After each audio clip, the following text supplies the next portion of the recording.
बिस्मिल्लाहिर्रहमानिर्रहीम। अस्सलाम वालेकुम। कुकिंग विद मोनी के साथ मैं हूं मोनी अरशद। आज मैं आपके लिए बहुत ही ज़बरदस्त मुफीद यूनिक रेसिपी लेकर आई हूं। वो है हल्दी का हलवा। अगर ये हलवा आप एक मरतबा सर्दी में बनाकर खा लेंगे तो यकीन करें पूरे एक साथ आपके जिस्म में कोई दर्द या थकावट नहीं होगी। हल्दी हमारे लिए बहुत ही अहम है और हमारे जिस्म की बहुत सी ज़रूरियात को पूरा करती है और कमर दर्द, जिस्म दर्द और थकावट को दूर करती है और कैंसर जैसे मर्ज़ की अफजाइश की रोकथाम में अहम किरदार अदा करती है। मैंने 1 किलो हल्दी ली, उसको पानी में भिगो दिया। कच्ची हल्दी कहकर आप मंडी से आसानी से इसे ख़रीद सकते हैं। तकरीबन 15 से 20 मिनट तक आपने इसको पानी में भिगोना है ताकि उसकी तमाम मिट्टी और डस्ट नरम हो जाए और उतर जाए। फिर आपने हाथों की मदद से मसलते हुए इसे अच्छे तरीके से धोना है। धोने और साफ़ करने के बाद आपने इसके छिलके ऊपर से उतार लेने हैं। फिर आपने इस हल्दी को थोड़ा थोड़ा करके ग्राइंडर में डालना है और थोड़ा थोड़ा दूध डाल के इसको पीस लेना है। मेरा तकरीबन 1 किलो दूध लगा था 1 किलो हल्दी को पीसने में। फिर आपने इस हल्दी को दूध के साथ पीस कर कढ़ाई में डाल लेना है।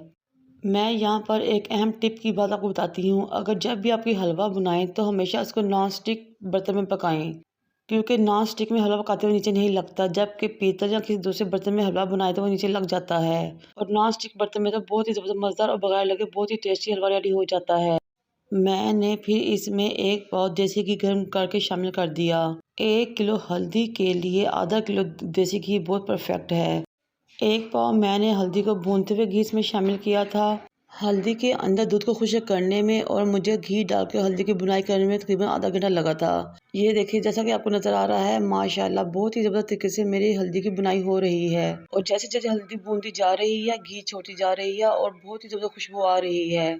अब मैं इसमें 4 अदद छोटी इलायची डालूंगी ताकि इसकी खुशबू भी हमारी हल्दी के जायके और टेस्ट में इजाफा कर सके। हमारी हल्दी रेडी हो चुकी है, हम इसको उतार के साइड पे रख लेंगे।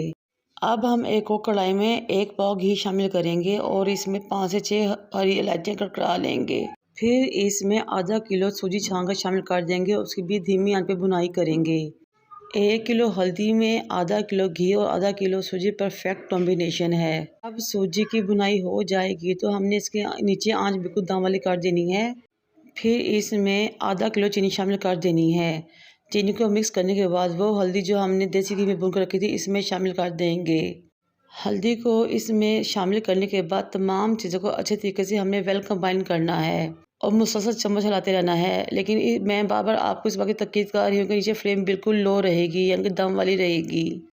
हल्दी चूँकि मैंने पहले ही भून ली थी और सूजी भी अलग भून ली थी, इसलिए जब इन चीज़ों को मिक्स किया तो ये बहुत अच्छे तरीके से आपस में मिक्स हो गई और वेल कंबाइन हो गई। फिर मैंने इसमें आधा किलो खोया लिया और शामिल कर दिया। खोए को भी मुसलसल चम्मच हिलाते हुए मिक्स करना है और नीचे फ्लेम मीडियम रहेगी। 1 किलो हल्दी, आधा किलो खोया, आधा किलो चीनी और आधा किलो देसी घी वेल एंड परफेक्ट कॉम्बिनेशन है हल्दी के हलवे का। आप इस हलवे को तकरीबन 2 से 3 माह फ्रिज में रख कर इस्तेमाल कर सकते हैं। जब आप खोए को हलवे में अच्छे तरीके से मिक्स कर लें तो फिर आप अपनी मर्ज़ी के मुताबिक इसमें ड्राई फ्रूट्स भी ऐड कर सकते हैं जो आपके पास अवेलेबल हैं।